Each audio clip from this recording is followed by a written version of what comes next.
Saudara-saudaraku yang terkasih, selamat berjumpa di Renungan Harian di channel Katolik kita.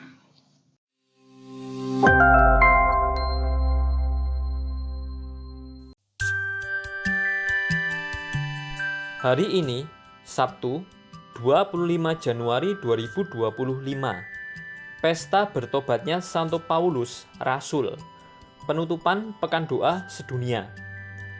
Bacaan pertama.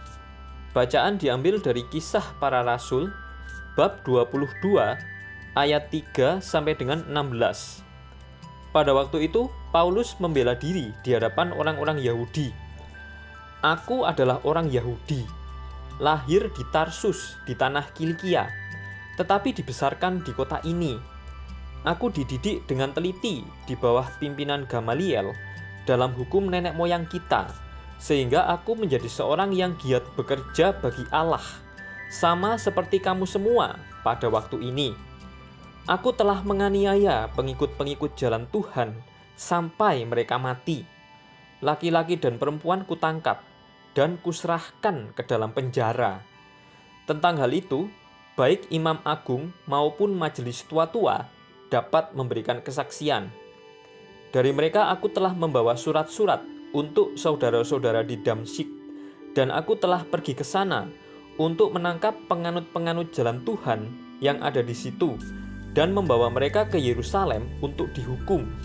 Tetapi dalam perjalananku ke sana, ketika aku sudah dekat Damsyik, yaitu waktu tengah hari, tiba-tiba memancarlah dari langit cahaya yang menyilaukan mengelilingi aku. Maka rebahlah aku ke tanah, dan aku mendengar suatu suara yang berkata kepadaku, "Saulus, Saulus, mengapakah engkau menganiaya aku?" Jawabku, "Siapakah engkau, Tuhan?" Katanya, "Akulah Yesus, orang Nazaret, yang kau aniaya itu."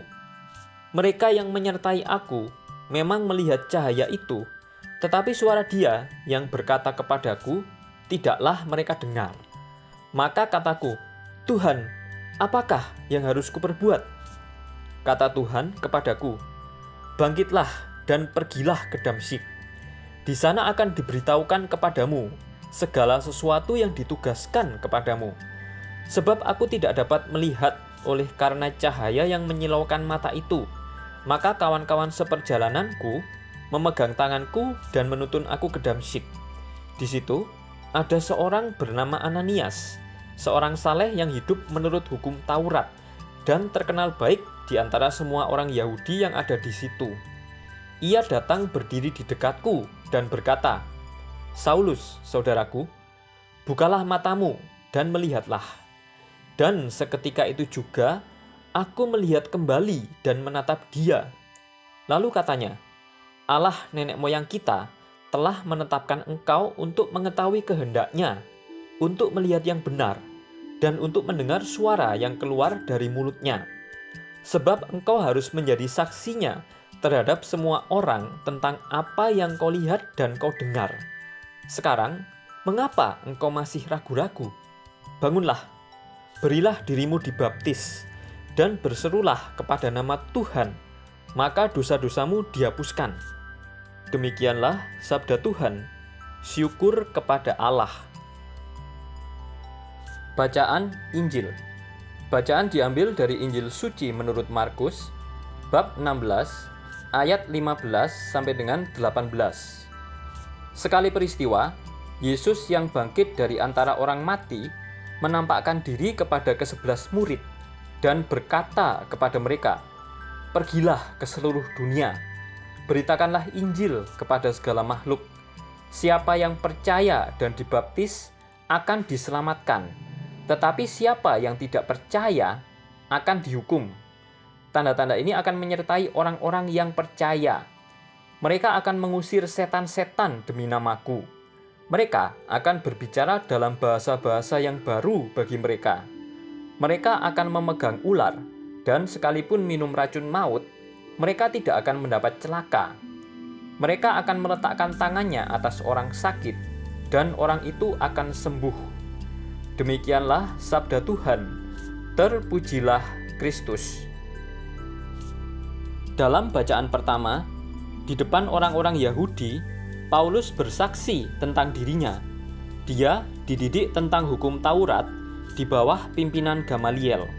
Kemudian ia bertobat dan menjadi saksi Yesus, sang kebenaran bagi semua orang. Dalam bacaan Injil, Yesus mengutus para murid-Nya untuk memberitakan Injil kepada segala makhluk. Mereka dianugerahi dengan karunia-karunia. Orang yang percaya akan diselamatkan, dan yang tidak percaya akan dihukum. Inilah kunci pemuritan Yesus. Paulus benar-benar menjadi manusia baru setelah berjumpa dengan Yesus. Ia mulai memberi kesaksian bahwa Yesus itu anak Allah, tak peduli apapun yang terjadi dengan dirinya. Ia merasa bersalah, bahkan merasa bisa celaka bila tidak mewartakan kebenaran ini. Untuk itu, ia tak kenal lelah menggaungkan nama Yesus dimanapun ia berada. Teladan Paulus perlu diikuti oleh setiap pewarta Injil yang sejati. Hanya melalui perjumpaan pribadi dengan Yesus, kita menjadi pewarta Yesus yang sejati dan tidak mewartakan diri kita sendiri. Pertobatan Paulus.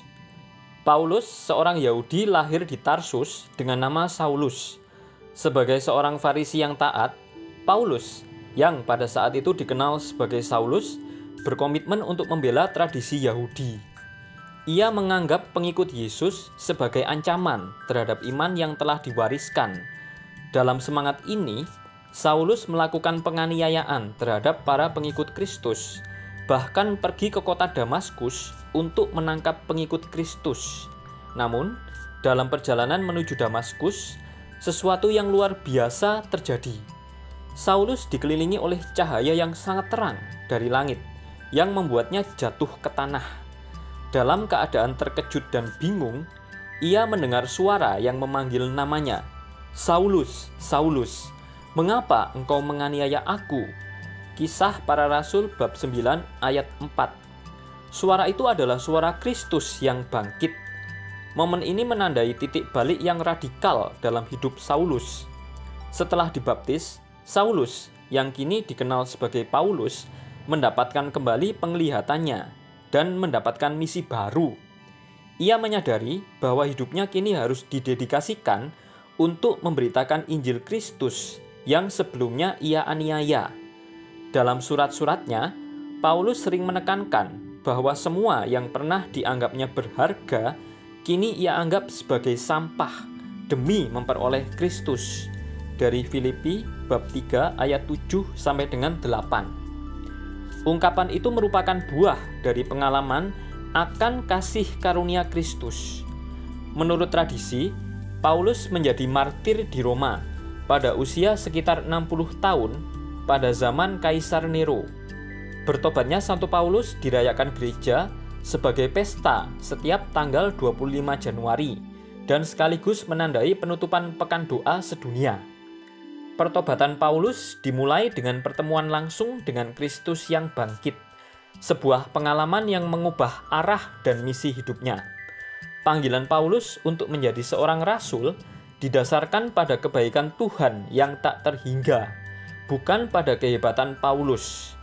Paulus sendiri merasa tidak layak dan tidak pantas untuk panggilan ini, tetapi Tuhan memilihnya karena belas kasih-Nya yang melimpah.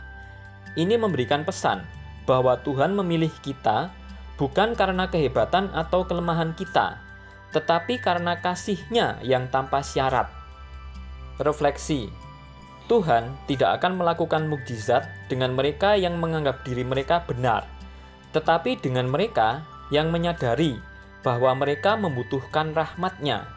Tuhan tidak tertarik dengan kebaikan kita, bukan karena itu Dia mengasihi kita. Dia mengasihi kita apa adanya. Dia mencari orang-orang yang tidak mengandalkan diri sendiri, tetapi siap untuk membuka hati mereka kepadanya. Tulisan oleh Frater Rocky Aditya Sitohang Okarm. Marilah kita berdoa. Allah Bapa yang Maha Kuasa, kami bersyukur kepadamu karena Engkau telah mengajar segala bangsa dengan pewartaan Santo Paulus, Rasul. Semoga kami yang hari ini merayakan pertobatannya makin mendekati Engkau seturut teladannya dan menjadi saksi kebenaran-Mu bagi dunia. Dengan pengantaraan Tuhan kami, Yesus Kristus, yang hidup dan berkuasa, kini dan sepanjang masa. Amin. Saudara-saudari yang terkasih, terima kasih atas kebersamaannya dalam renungan harian ini. Kita jumpa lagi di renungan harian berikutnya. Berkah dalam.